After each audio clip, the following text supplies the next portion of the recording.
It's been a while since I dropped in at Gold Coast Harley-Davidson, so we thought we'd drop in and say hello to Luke. Yeah, mate. Good to see you again. Yeah, you too, mate. Has been a while. Yeah, well, so you've definitely expanded over the last couple of years. I mean, just having a wander around the bigger workshop now and everything, which is important.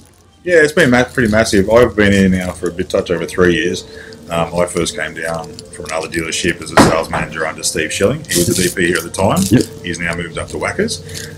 Since I took over the dealership, right at that transition phase, we're expanding, like you say, in the workshop. So I've moved on to a second site as well and see sort of 600 to 700 bikes a month roughly through service. Yep. Still a big volume turnover with sales and whatnot. But as we've discussed today, like the big issue for us this year is just stock. Yep. And you've got a big good crew here as well, just wandering around meeting the people. Yeah, really good crew, mate. Our team is spot on. I have little to no turnover with the staff. Like, it is a very gelled, well-knit team.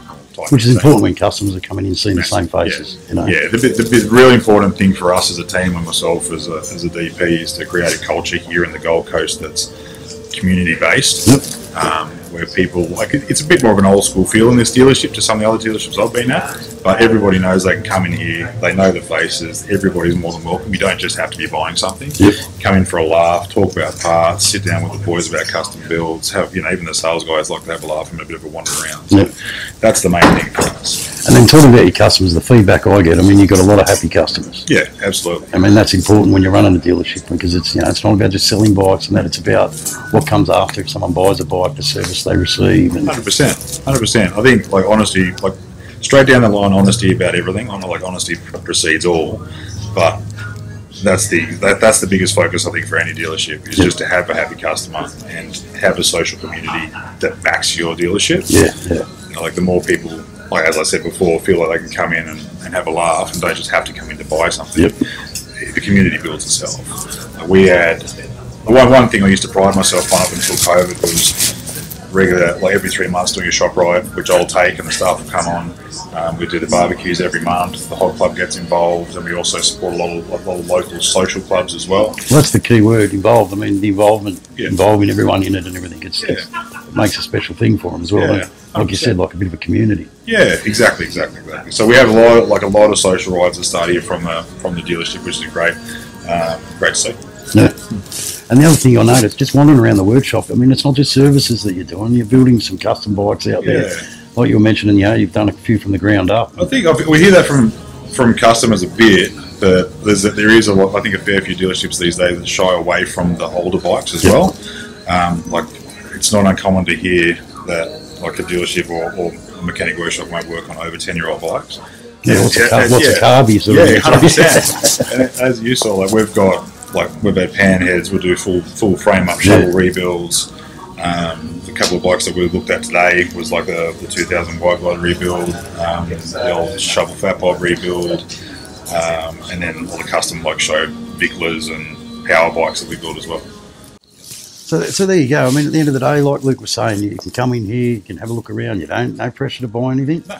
Yeah, and like you said, a lot of friendly faces. And the other thing is too, it's a good area, isn't it? 100%. Gold Coast. I mean, you've got great riding roads. The best riding here, especially, and we're lucky now the New South Wales borders open back up again. Yep. Because with the New South Wales borders closed, it closes off our best riding. Like, you can go north, but to go north, you're crossing into Brisbane, and you've got to go to the mountains that way. But from here, you can go west and south, and you go through, like, the Numbaba range, the Burrenbar range, down past Wollumbar, Mount Tomlin, and then every direction out that way. And then if you're going sort of south, like what I'm saying, northwest, you go out through Bow Desert and Rathdowney as well. Some good riding out there.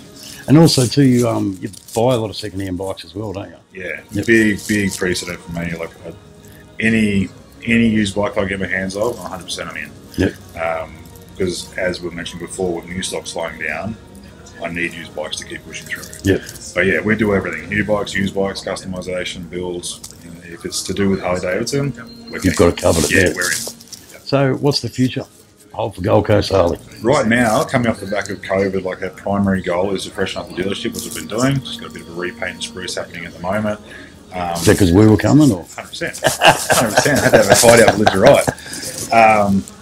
But the big push now is that we've come out of 2 years of strange times for everybody, especially for automotive. Yeah. Like most dealerships across Australia would probably have anywhere from 50 to 100 bikes on back order waiting. Wow. We've got 4 new bikes left on the floor now. So for us, the goals are, one, to overcome the stock issue. Yeah, it makes it hard. Yeah. And B, rebuild that social spirit that we're known for. Yeah. You might have been here in the past, like 2 or 3 years ago, we used to do the 4th of July party, which is massive, a big night party that we'd have every year. And like I just mentioned before, like the rides and the barbecues and all the social stuff that goes on the weekends and the night times in the Gold Coast, that's what we want to see coming back. Yeah. Because for 2 years, social distancing, you can't have groups of people. If you do a shop ride, you can't go to a pub because they can't have groups of people. So it's basically the big the logistics right of it. Just building the culture back up again. Bringing back to life what is now sort of a quiet dealership, bringing back that shine to it. That's the goal. Oh, good on you, mate. So there we go, Gold Coast Harley. Come down and say hello to Luke and the crew and grab yourself a new bike. Absolutely, keen as. Good on you, brother. Thanks, mate. Thank you.